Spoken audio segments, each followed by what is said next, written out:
Hello everyone. तो Bihar board की exam start होने में अब 10 दिन से भी कम का समय बचा है। उम्मीद है आपने अपने सारे सिलेबस को कवर कर लिया होगा और अब आपकी रिवीजन अच्छे से चल रही होगी।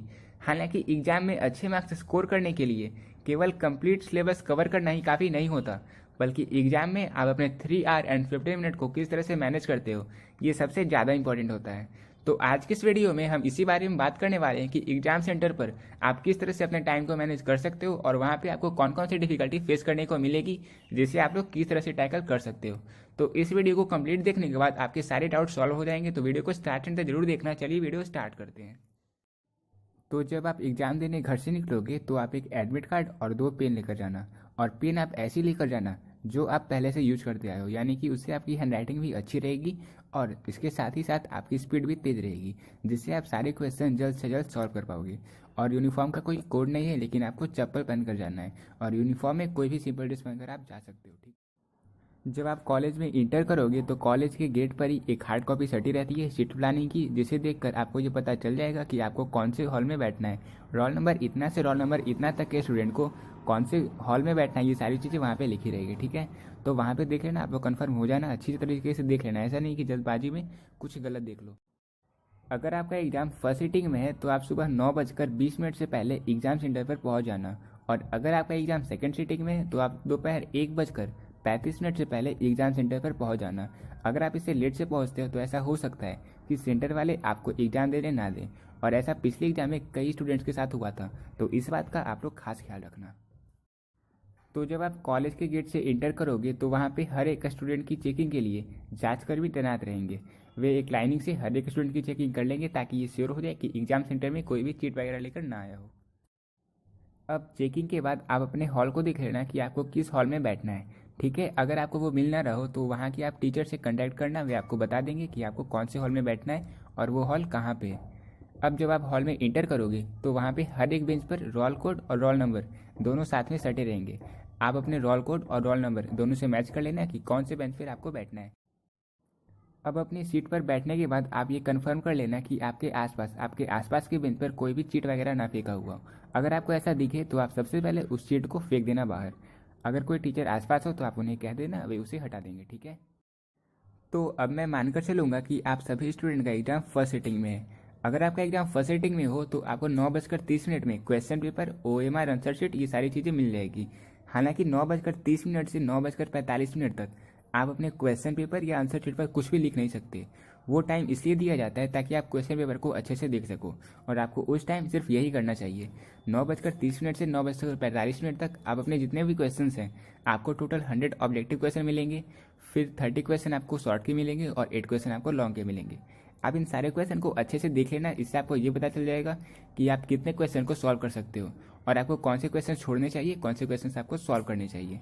तो स्टार्टिंग के 15 मिनट आप किसी भी क्वेश्चन को सॉल्व मत करना, आप बस ये देख लेना कि कौन से क्वेश्चन आप लोग सॉल्व कर सकते हो और उस पर एक बार टिक कर देना। ठीक है, अब हर एक स्टूडेंट का क्वेश्चन पेपर का सेट कोड अलग होता है, तो चीटिंग करने के चक्कर में आपके सारे आंसर गलत भी हो सकते हैं। ठीक है, तो इसलिए चीटिंग पर ज़्यादा ध्यान मत देना, जो आपको आता है उसे आप आंसर करना। और बिहार बोर्ड में जब इतने सारे ऑप्शंस दिए हुए हैं, आपको जो 100 क्वेश्चन मिलेंगे, 100 में से सिर्फ आपको 50 ऑब्जेक्टिव क्वेश्चन ही सॉल्व करना है। और उन 50 क्वेश्चन में से अगर आपने 50 से 55 क्वेश्चन को सॉल्व कर लिया तो आपके जो स्टार्टिंग के 50 क्वेश्चन है, सिर्फ वही क्वेश्चन चेक होंगे और उसी के अकॉर्डिंग आपको मार्क्स।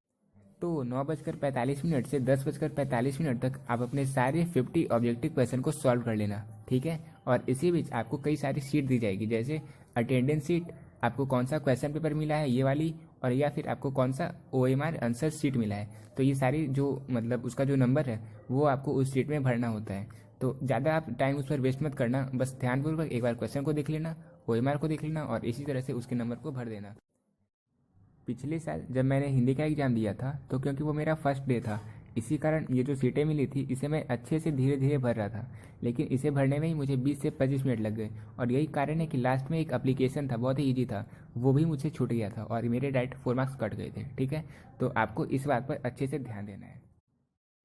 और एक बात आप लोग याद रखना, अगर आप लोग चीटिंग करते हुए पकड़े जाते हो, अगर आप लोग चोरी करते हुए पकड़े जाते हो, तो आपको 6 महीने की जेल और या फिर 2,000 का फाइन लग सकता है।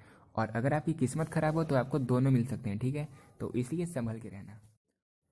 इन शॉर्ट क्वेश्चन को भी आपको सिर्फ 1 घंटे के अंदर अंदर सॉल्व करना है। ठीक है, तो ऑब्जेक्टिव में आपको टोटल 15 क्वेश्चंस मिलेंगे और उन 50 क्वेश्चंस को आपको 1 घंटे के अंदर अंदर सॉल्व करना है। फिर शॉर्ट में आपको टोटल 15 क्वेश्चन सॉल्व करने हैं। 15 क्वेश्चन को आपको 1 घंटे के अंदर सॉल्व करने हैं। तो इस तरह से अब लॉन्ग में आपको लगभग 1 से सवा 1 घंटा बचेगा। लॉन्ग में आपको टोटल 8 क्वेश्चंस मिलेंगे और उन 8 क्वेश्चंस में से आपको सिर्फ 4 क्वेश्चन ही अटेम्प्ट करने हैं। उन 8 में से आपको सिर्फ 4 क्वेश्चन ही अटेम्प्ट करने हैं और उन 4 क्वेश्चंस को आप लोग, अगर वो न्यूमेरिकल है तो न्यूमेरिकल को तो आप लोग सॉल्व कर लोगे अच्छे से, लेकिन अगर वो लॉन्ग क्वेश्चंस में मतलब थ्योरेटिकल हो तो उसे आप पॉइंट में आंसर करने की कोशिश करना। पॉइंट आपको लगभग 6 पॉइंट आंसर करने हैं। 6 पॉइंट में आप आंसर करोगे तो आपके 5 मार्क्स सिक्योर हो जाएंगे। इन लॉन्ग क्वेश्चन को आप लोग 100 से 120 वर्ड में आंसर करने की कोशिश करना। इस तरह से आपके लॉन्ग क्वेश्चन टोटल 40 मिनट में सॉल्व हो जाएंगे। तो अब आपके पास बचेगा टोटल हाफ एन आवर। तो अब बचे हुए आधे घंटे में आपने जितने क्वेश्चंस को सॉल्व किया है उन सारे क्वेश्चंस को एक बार अच्छे तरीके से रीड कर लेना, ताकि अगर आपको कहीं भी गलती दिखे तो आप उसे रेक्टिफाई कर सको, ठीक है। और इसके बाद भी अगर आपके पास इनफ टाइम हो तो आप लोग जितने भी क्वेश्चन सॉल्व किए हो एक बार आप देख लेना, खुद से डिसाइड कर लेना कि आपको कितने मार्क्स आने वाले हैं, कितने मार्क्स आपको मिल सकते हैं इस आंसर से। फिर सबसे लास्ट में आप अपने OMR शीट और आंसर कॉपी इन दोनों के सीरियल नंबर को अपने क्वेश्चन पेपर में नोट कर लेना, ताकि इन केस अगर रिजल्ट आपका बहुत ही बुरा आया है लेकिन आपको पता हो कि मेरा एग्जाम तो बहुत ही अच्छा गया, तो इस सिचुएशन में आप अपने पेपर को बोर्ड को चैलेंज कर सकते हो, जिससे फिर से आपके कॉपी की चेकिंग की जाएगी और फिर आपको कॉपी दिखाया जाएगा कि आपके कितने मार्क्स। तो अब आपका एग्जाम फिनिश हो चुका है। अब आपको शांति से घर आना है। घर आने पर आप हमारे चैनल पर सारे सब्जेक्ट के आंसर की को देख सकते हो और आप ये कमेंट जरूर करना कि आपका एग्जाम कैसा गया। लेकिन इसके पहले इस चैनल को सब्सक्राइब कर लो, वीडियो को लाइक कर दो और कमेंट करके जरूर बताना कि आपको ये वीडियो कैसा लगा, ठीक है। मिलते हैं अपनी नेक्स्ट वीडियो में।